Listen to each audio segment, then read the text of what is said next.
petani semua dimanapun Anda berada, pada pagi menjelang siang ini kita akan menaburkan mulsa alami di setiap polybag pembibitan kelapa sawit kita. Ini bahannya teman-teman, ini bahannya ini ada berupa tanah topsoil yang kemarin merupakan sisa dari proses transplanting dari bibit PN ke MN.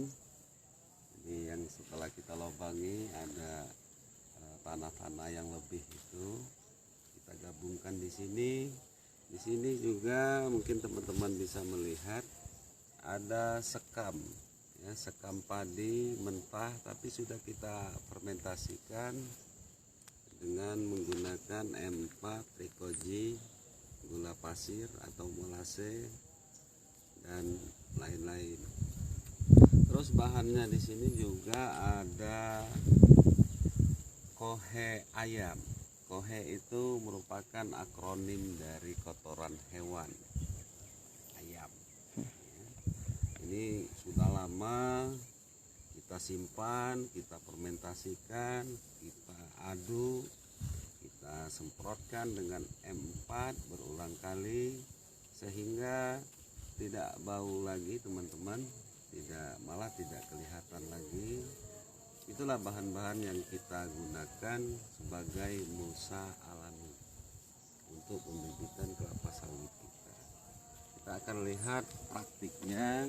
Ini kami bukan menggurui, tapi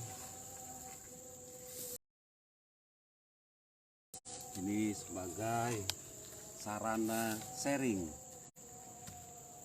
pendapat pada teman-teman petani semua. Kita lihat bang, proses sana bang. Langsung praktik teman-teman. Oke. Inilah.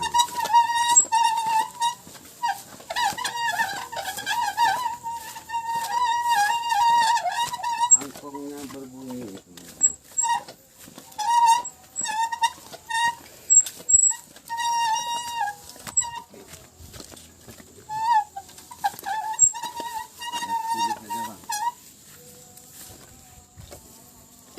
Ini teman-teman semua, seperti kita lihat tanah atau media tanam dalam polybag pembibitan ini pertama kita isi penuh, dan karena proses penyiraman setiap hari kita lakukan kecuali turun hujan, pada akhirnya tanahnya memadat sehingga ada rongga-rongga di sini teman-teman petani semua, dan kadang-kadang kita lihat ada akar-akar bagian atas yang bermunculan. Jadi gunanya molase ini saya contohkan, ini kita taburkan di sini, kita taburkan ya. Nah, kita letakkan di sini.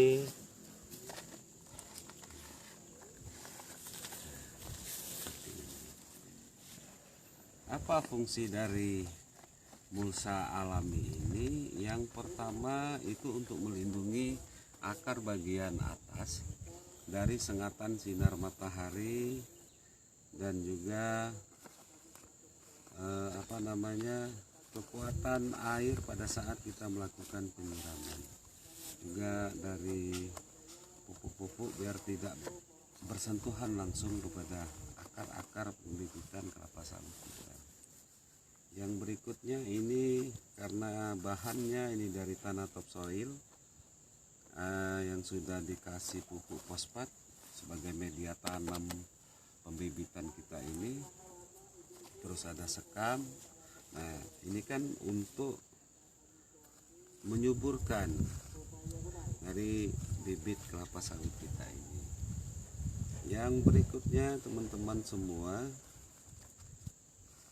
untuk menambah porositas, karena ada bahannya itu sekam mentah, juga ada sedikit sekam bakar.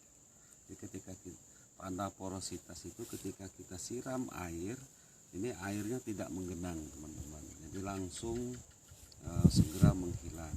Nah, fungsi sekam ini juga ini sebagai penyimpan, ya.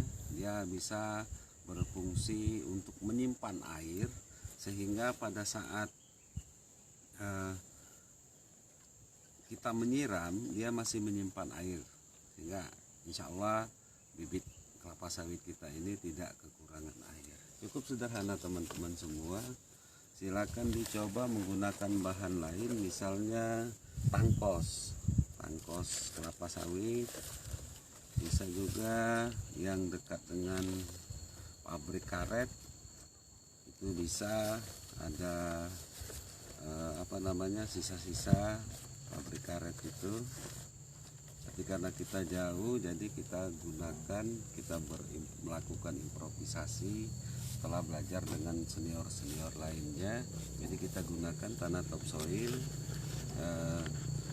yang merupakan media tanam dari polybag kita. Sudah kita berikan dolomit dan fosfat sebelumnya. Ada sekam mentah, ada sedikit sekam bakar di sini. Juga ada kohe atau kotoran ayam. Jadi teman-teman semua, intinya yang ingin saya katakan pada saat ini adalah bahwa banyak sekali bahan-bahan yang bisa kita manfaatkan, yang bisa kita dapatkan secara murah meriah teman-teman, yang meskipun murah dan kelihatan remeh-temeh, tapi dia sangat bermanfaat bagi tumbuh-tumbuhan yang kita tanam, juga untuk pembibitan sawit.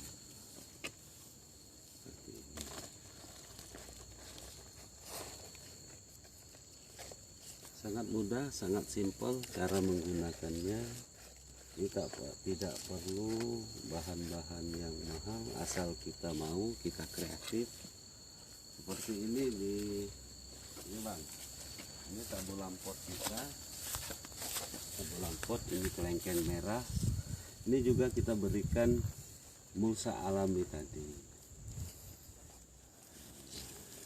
Nah, satu lagi fungsi dari mulsa alami ini kemarin barusan kami bersihkan gulma-gulmanya atau rumput-rumputnya. Jadi dengan adanya mulsa alami ini, pertumbuhan gulma atau rumput ini bisa diperlambat, ya. Karena gulma akan berlomba tumbuh, malah jauh lebih cepat dari bibit kita atau tanaman kita. Dengan adanya mulsa alami, maka bisa diperlambat teman-teman. Dia tetap tumbuh gulmanya, tapi sangat lambat. Jadi sebelum kami berikan mulsa alami ini, kami 2 minggu sekali jadwal kami dalam membersihkan gulma. Jadi gulma harus dibersihkan, karena kalau tidak dibersihkan dia akan mengganggu pertumbuhan bibit atau tanaman kita. Akan terjadi persaingan, perebutan unsur hara makanan. Yang di depan kita ini merupakan bibit kelapa sawit varietas Sriwijaya 6, produk dari PT Bina Sawit Makmur, satu dari 19 perusahaan resmi penghasil kecamba kelapa sawit yang diakui pemerintah melalui Kementerian Pertanian. Jadi teman-teman semua, dalam melakukan pembibitan kelapa sawit, kita tidak akan mendapatkan bibit unggul jika kecamba kelapa sawit itu tidak berasal dari perusahaan resmi. Itu namanya KKS atau kecamba kelapa sawit abal-abal. dijual per kotak. Satu kotak ada isi 250 butir. Kalau KKS resmi, kecambah kelapa sawit resmi, itu dijual per butir, bukan per kotak. Membelinya pun itu langsung ke perusahaan. Bisa juga meminta bantuan teman-teman kita yang memiliki akses ke perusahaan. Syaratnya gampang.